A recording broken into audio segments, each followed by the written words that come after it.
மகர ராசி அன்பு சொந்தங்களுக்கு வணக்கம். மகரம் அப்படிங்கும் போதே காலபுருஷனுக்கு 10வது வீடு.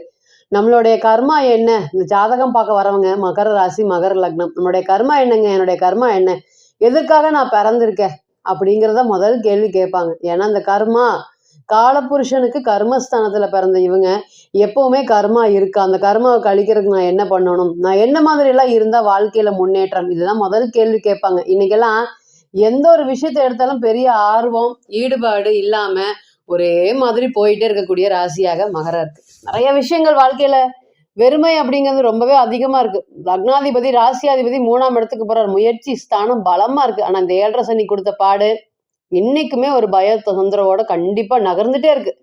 அன்னைக்கு அடிச்ச அடி இன்னுமே நான் எந்திரிக்கவே இல்லை. ஒரு பொருளாதாரத்துல ஒரு பெரிய அளவுக்கு அடி விழுந்தது, இன்னுமே பாத்தீங்கன்னா அதுல இருந்து மீண்டு வெளியே வராம இருக்கிறேன். இன்னைக்கு கேட்பார் யாருமே இல்லாம கலங்கிட்டு இருக்கேன். எப்பேற்பட்ட நானு, எப்படி இருந்த நானு, இன்னைக்கு பாத்தீங்களா பொருளாதாரத்துல ஒரு சின்ன பணத்துக்காக கஷ்டப்படுறீங்க நீங்க. எல்லாத்துக்கும் பெருந்தன்மையா வீடு வாங்கி தரது, இடம் வாங்கி தரது, இடத்துக்கு ஹெல்ப் பண்றது, படிக்கிறதுக்கு காசு கொடுக்கறது, தன்னுடைய தம்பி குழந்தைகளுக்கும் தங்கச்சி குழந்தைகளுக்கும் பார்க்காம கண்மூடித்தனமாக செலவு பண்ணியிருக்கீங்க. தொழில் ரீதியாக பல பேருக்கு நீங்க சப்போர்ட் பண்ணி கொடுத்துருக்கீங்க. என்னன்னு சொல்லவே வேண்டியதில்லை. இன்னைக்கு உங்க தொழிலை காப்பாற்ற முடியாம போட்டிகளால கடுமையாக தொந்தரவு. போட்டிகள் எல்லாருக்கும் தான் வருது. இந்த ஜென்ம சனி காலங்கள் உங்களுக்கு அதைய பெரிய அளவுக்கு அப்படியே லாஸ் அப்படின்னு ஜீரோ. என்னுடைய வாழ்க்கையில இந்த ஒரு 15 வருஷம், இந்த 10 வருஷம் என்னால கடக்கவே முடியாத அளவுக்கு கடன் தொந்தரவுல அள்ளி தெளிச்சுட்டு போயிருக்குது இந்த 7.5 சனியோடைய காலம். கிட்டத்தட்ட நான் போலீஸ் ஸ்டேஷன் கோர்ட்டு கேஸ் வாசல்ல தான் நிக்கல, நின்றுட்டு வந்துட்டேங்க. அந்த அளவுக்கு சொல்ற அளவுக்கு தான் ஒரு மன அழுத்தமும் போராட்டமும் இன்னைக்கு மகர ராசியை பொறுத்தவரையும் போயிட்டு இருக்கேன். என்னோட வேலை உண்டு, நான் ஒன்றுன்னு இருக்கேன். போற வரவன்லாம் ஏதாவது கருத்து சொல்லிட்டே இருக்கிறான். ஓரமா ஒதுங்கி போனாலும் பிரச்சனைகள். காலையில பாத்தீங்கன்னா அதுவும் இந்த சந்திராஷ்டம நாட்கள் எல்லாமே கொடுமையானதுன்னு சொல்லலாம். அந்த சிம்மத்துல சூரியன் பயணிக்கக்கூடிய நாட்கள் அனைத்துமே இன்னைக்கெல்லாம் பாருங்க, இங்க கேது இருக்கிறதா வேண்டாமா, வாழ்றதா சாகிறதா, என்னால டிப்ரெஷன்லயே மூழ்கி செத்து போயிடுவேன் நாட்டிருக்குதுங்க. இதுக்கு எல்லாத்துக்கும் ஒரு பதில் சொல்லுங்க. நான் யாரையுமே கண்டிப்பா பேசுறது இல்ல. பணத்தை பத்தி பெருசா ஆர்வம் ஈடுபாடு காமிக்கிறது இல்லை. ஏன், இங்க பணத்துக்கான காரக கிரகம் குரு நீசம், பெருந்தன்மைங்க. உங்களை தவிர்த்து வேற யாருங்க பெருந்தன்மையா இருக்க முடியும்? அந்த அளவுக்கு பெருந்தன்மை இன்னைக்கு உங்களையே மாத்திட்டாங்க. கிரகங்கள் உங்களையே மாத்திருச்சு, உங்களுடைய ராசியோட குணத்தை மாத்திருச்சு. நல்லா பாத்தீங்கன்னா இந்த 7.5 சனி, இந்த ஜென்ம சனிக்கு முன்னாடி இருந்த நீங்க வேற, இன்னைக்கு இருக்கக்கூடிய நீங்க வேற. எந்திரிக்க முடியாத அளவுக்கு அடிங்க, எந்திரிக்க முடியாத அளவுக்கு வலிகள் வேதனைகள் இப்படின்னு கண்ணுக்கு முன்னாடி உங்களை விட சின்ன வயது ஆண்களா இருக்கட்டும் பெண்களா இருக்கட்டும் ஈஸியா சம்பாரிச்சுட்டு போறதை நீங்க கண் கூட பார்க்கலாம். உங்களுக்கு அந்த தொழில நிறைய திறமை இருந்தோம், எக்ஸ்பீரியன்ஸ் இருந்தோம். இந்த குளத்துல இருக்கக்கூடிய நீர் போல அந்த விருச்சக ராசி அப்படின்னு சொல்லலாமா, அந்த இடத்துல நீர் எப்படி இருக்கு, குட்டைக்குள்ள நீர், அந்த மாதிரி நம்மளுமே பாத்தீங்கன்னா அந்த மாதிரி ஆயிட்டோமே. ஏன்னா ரிஷபம் கன்னி மகரம் 3மே நில வீட்டை குறிக்குது. நம்ம ரொம்ப சுறுசுறுப்பா ஓடக்கூடிய ராசி. நம்மளும் ஏன் இன்னைக்கு நம்ம தேங்கி இருக்கிறோம், ஒரு வளர்ச்சி இல்லாம அதே இடத்துல இருக்கோம். குரு பகவான் நமக்கு நல்லது செய்யலையா? குரு நல்லதா இருக்காரு. நம்ம ராசியை பொறுத்தவரையும், உங்க ராசியை பொறுத்தவரையும் 3 12ஆம் அதிபதி குரு நல்லா தான் இருக்காரு. ஆனா சனீஸ்வர பகவானை கண்டு பயப்படாத ஆட்களே இல்லை. இன்னைக்கெல்லாம் அந்த ராசியில பிறந்த நீங்க நம்ம நேர்மையா நியாயமா இருக்கிறோம், எதுக்கு நம்ம போய் பயந்துட்டு அப்படிங்கிற பெரிய விஷயம் தான் இன்னைக்கு உங்களை இன்னைக்கு காப்பாத்திட்டு இருக்கு. நான் 1000 கஷ்டத்துலயும் மகாராஜாவா இருக்கேன், சந்தோஷமா இருக்கேன், எனக்கு தேவையானது இருக்கு. எனக்கு ஜென்ம சனி வந்தாலும் அஷ்டம சனி வந்தாலும் எனக்கு ஒன்றும் பெரிய பிரச்சனைகள் இல்லை.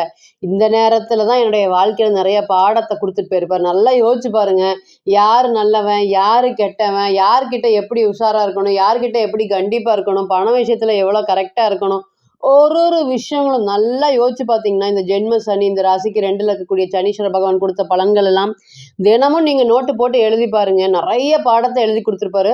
டே டு டே லைஃப்ல உங்களை அப்படியே மாத்திருப்பாரு. இன்னைக்கெல்லாம் கண்ணு காது மூக்கு எல்லாத்தையும் க்ளோஸ் பண்ணிட்டு நம்மளுடைய வருமானம் என்ன அப்படின்னு அதை தொடர்ந்து அதை நோக்கி ஓடிட்டு இருக்கீங்க.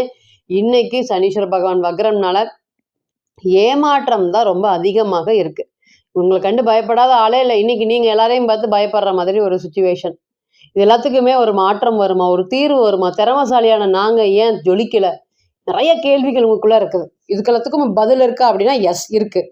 இத்தனை நாளா பேச்சு வாங்கிட்டு இருந்த நீங்க இன்னைக்கு யாரு நீங்க அப்படின்னு பதில் சொல்லக்கூடிய காலம் வந்துருச்சு. சனீஸ்வர பகவான் வக்ர நிவர்த்தி அடைஞ்சு முடிக்க போறாரு. கிட்டத்தட்ட இன்னைக்கு முடியலைங்க என்னால, வாழ்க்கையில அவ்வளோ கஷ்டங்கள் வலிகள் வேதனைகள் எல்லாருமே ஒரு சிலர் தான் நான் ஏத்துக்க முடியும். அந்த ஒரு சிலருமே என்னை அவமானப்படுத்தினா எனக்கு எப்படி இருக்கும், அந்த அளவுக்கு தான் பலன்கள் இன்னைக்கு வருது. நம்ம வரல அப்படின்னா சந்தோஷப்படுறதுக்கு நிறைய பேர் இருக்காங்க. இன்னைக்கு எல்லாமே உங்களைய ஓரமா உதாசீனப்படுத்திட்டு மற்றவங்க அவங்களுடைய வாழ்க்கையில முன்னுக்கு போயிட்டே இருக்காங்க, ஏறி மிதிச்சுட்டு போயிட்டே இருக்காங்க. இனிமே சொல்லலாம் சிரிப்பு ஒன்று தான் இருக்குது. சொந்த வீட்டிலேயே எதிரி பார்க்குற மாதிரி இருக்குது, யாரு கூடயும் பேச முடியல. அப்படி ஒரு உறவு, திருமண உறவில் அப்படி ஒரு அந்யோன்யம் இருந்து இன்னைக்கு அந்த அந்யோன்யமெல்லாம் எங்கேன்னு காண்டாமல் போயிடுச்சு. எந்த ஒரு சூழ்நிலையிலுமே வந்து பார்த்தீங்கன்னா, காணாம போனவங்க திரும்பி வந்தா கூட எனக்கு ஒன்றும் ப்ராப்ளம் இல்லை. ஆனால் அந்த பழைய அன்போட வரவே இல்லை. இந்த காதலிச்சுட்டு இருக்கோம், இந்த காதல் சம்மந்த விஷயம் விட்டு எல்லாமே பறந்து போயிருச்சு. உதவுறதுக்கு ஆள் இல்லை, சந்தோஷத்தை அனுபவிக்க முடியாத சூழ்நிலைகள். ஏன் அப்படின்னு கேட்டிங்கன்னா, குரு. இந்த குரு வந்து பார்த்தீங்கன்னா ராசிக்கு 6, 8ஓட கனெக்ட் ஆகிறார். அப்போ இந்த குரு இப்போ என்ன பண்ணுவார், கண்ணுக்கிட்ட ஒன்று இருக்குது, அதை நம்ம பக்கத்தில் போகும்போது அனுபவிக்க விடாம கேட் க்ளோஸ் அப்படிங்கிற ஒரே வார்த்தை தான், சிம்பிளான வார்த்தை.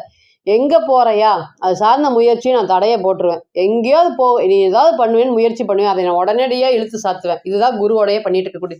ஏற்கனவே இந்த மகர ராசியை பொறுத்தவரையும் குரு பெருசாக சப்போர்ட் பண்ணக்கூடிய கிரகம் அப்படிங்கிறது இல்லவே இல்லை.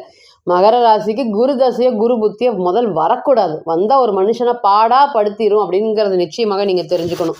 இந்த சூழ்நிலையில் இத்தனை நாளாக பழி வாங்கிட்டு இருந்தக்கூடிய குரு பகவான் தன்னுடைய அதிசார பெயர்ச்சியினால 7ஆம் இடத்துக்கு ராசிக்கு 7ல் உச்சம் பெறக்கூடிய அமைப்பு எப்படி இருக்குது? கிட்டத்தட்ட இந்த 19/10/2025 மேலே குருவோடைய பெயர்ச்சி இருக்க போகுது, நகரப்போகுது. இதனால் ஒரு வாழ்க்கை தரம் உயருமா, பொருளாதாரத்துல ஒரு தலை சிறந்த யோகம் வருமா, முன்னேற்றம் வருமா, திருமண வாழ்க்கை சரியாகுமா? நிச்சயமாக அதுக்கு எல்லாத்துக்குமே பதில் இருக்கு. ஒன்று மட்டும் தெரிஞ்சுக்கோங்க, நீங்க பிறந்த கால ஜாதகம் மட்டும்தான் ஒரு 100% சொல்யூஷனை கரெக்டாக கொடுக்கும். ஏன் அப்படின்னா, பிறந்த கால ஜாதகத்துல பிறந்த காலத்துல கிரகங்கள் தங்களுடைய பலம் பலவீனம், நீசமா இருக்கா, வக்ரமா இருக்கா, கன்ஜெக்ஷன் எப்படி இருக்கு, பிளானட் ஒன்னோட ஒன்று எப்படி இருக்கு, 6, 8ஆ இருக்குதா, நவாம்சத்துல எப்படி இருக்கு, இது எல்லாத்துக்குமே பலன் பொறுத்தபடி பிறந்த கால ஜாதகம் மட்டும்தான் 100% தீர்வாகும். ஸோ தனிப்பட்ட ஜாதகம் மட்டுமே தான் பலன்கள் நிச்சயமா பொருந்தி போகணும். நம்ம பார்க்கக்கூடியது ஒரே ஒரு குருங்கிற கிரகத்தோடைய கோச்சாரம் மட்டும்தான். மித்த கிரகங்கள்லாம் உங்களுடைய பிறந்த கால ஜாதகத்துல எப்படி இருக்கும் அப்படிங்கிறது நமக்கு தெரியாது. அப்போ பிறந்த கால ஜாதகம் அப்படிங்கிறது வந்து பார்த்தீங்கன்னா 100%, கோச்சாரம் அப்படிங்கிறது 40லிருந்து 60% மட்டுமே பொருந்தும். ஸோ ஃபர்ஸ்ட் இந்த குரு உங்களுக்கு என்ன பண்றதுக்கு காத்துட்டு இருக்காரு? நிறைய விஷயங்கள் நல்லது பண்ண போறாரு. ஓம் குரு பகவானே போற்றி போற்றி. ராசியை பார்க்க போறாருங்க. அதுதான் முதல் தடவை முன்னேற்றம். எல்லாமே எனக்கு என்ன யாருமே இல்லை, எனக்குன்னு ஒரு ஆதரவு இல்லை அப்படின்னு ஏங்கிட்டு இருந்த உங்களுக்கு இதோ நான் வந்துட்டேன், உனி இவனை யார் எப்படி அடிக்க முடியும் அப்படின்னு சொல்ற அளவுக்கு உண்டான பலன்களை கொடுக்க போறாரு. ராசிநாதன் ராசியை பார்க்கலினாலுமே குரு ராசியை பார்க்குறாரு. கலங்காம உச்சம் பெற்ற குரு பார்க்குறாரு. கலங்காம ஒரு விஷயங்களையும் திருப்பி அவங்களுக்கு பதில் சொல்லக்கூடிய, அடிச்சு பதில் சொல்லக்கூடிய காலமாக இருக்கும். நீ என்னை இப்படி பண்ணுன, அதுக்காக நான் இப்படி பண்ணினேன் உனைய அப்படின்னு நீங்க பழி வாங்கும் விதமாக செயல்படக்கூடிய காலம். சந்தோஷத்தை அனுபவிக்க முடியாத சூழ்நிலைகள் இனி அதெல்லாமே மாறப்போகுது. புத்தி கூர்மை, தைரியம், காசு தங்காம ரொம்ப கஷ்டப்பட்டுட்டு இருந்தீங்க, அந்த காசு எல்லாமே இனி தங்க போகுது. எல்லோருக்கும் உங்களை புரிய வச்சுட்டே இருந்தீங்க. நான் இதுக்காக தான் இப்படி பண்ணினேன், அதுக்காக தான் அப்படி பண்ணினேன், நான் உன் மனசை பேசுறது கஷ்டப்படுற மாதிரி பேசல, நான் யதார்த்தமா பண்ணினேன். இந்த மாதிரி ஒரு விஷயங்களும் நாளில் டெய்லியுமே வந்து பார்த்தீங்கன்னா எல்லாத்துக்கிட்டையுமே கிட்டத்தட்ட இதை பயன்படுத்த வேண்டிய சூழ்நிலைக்கு கூட இருந்த அம்மா அப்பா மனைவிக்கே உங்களை பத்தி புரியாது. இத்தனை வருஷமா இருந்தவங்களுக்கே உங்களை வந்து புரிய வைக்க முடியாது. அந்த அளவுக்கு தான் இன்னைக்கு கிரகங்கள் தங்களுடைய வேலையை காமிச்சிட்டு இருக்கு. குடும்பத்திற்காகவே அர்ப்பணிச்சு ஓடுனீங்க, இன்னைக்கு நீங்க என்ன மனசுல நினைக்கிறீங்கன்னு அவங்களுக்கு புரியாம போயிடுச்சு. அதை நினைச்சு இன்னைக்குமே வலியும் வேதனைகளும் படுறீங்க. கட்டப்பட்ட கஷ்டங்கள், தாம்பட்ட கஷ்டங்கள் வெளியே நீங்க யாருக்குமே சொல்லியிருக்க மாட்டீங்க. உங்களுடைய மனைவி, மகள், மகன் யாருக்குமே தெரியாது. அப்பா அம்மாவுக்கு கூட புரிய வைக்க முடியாது. நீங்க சொல்லவும் மாட்டீங்க, எதுக்கு அவங்க கஷ்டப்படுறாங்க, பாவம், கஷ்டங்கிறது நமக்குள்ளேயே இருக்கட்டும் அப்படின்னு எல்லா வலி வேதனைகளும் நீங்களே இன்னைக்கு சுமந்துட்டு இருக்கீங்க.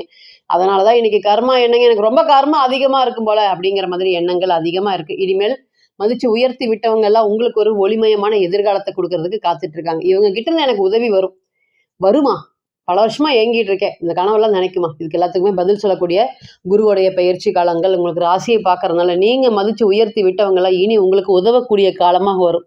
இத்தனை நாளா போய் கேட்டு எதுவுமே பண்ண முடியாம ஒரு ரொம்பவே வந்து பாத்தீங்கன்னா இதுதான் வாழ்க்கையா அப்படின்னு ஒரு ஒளிவு மறைவில்லாம வாழ்ந்துட்டு இருந்த உங்களுக்கு இனி ஒளிமயமான வாழ்க்கை அப்படிங்கிறது காத்துட்டு இருக்கு.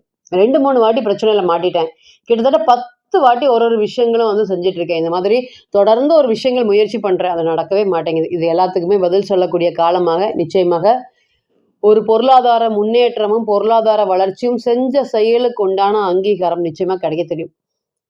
சூதுவாது வஞ்சனை எல்லாமே தெரியாத நபர்கள் நீங்க நிறைய பேர் ஏமாத்திட்டு போயிருக்காங்க. இந்த ஏமாத்தின பணம் எல்லாம் வாங்க முடியாது அப்படிங்கிற மன உளைச்சல்கள் ரொம்ப அதிகமா இருக்கு.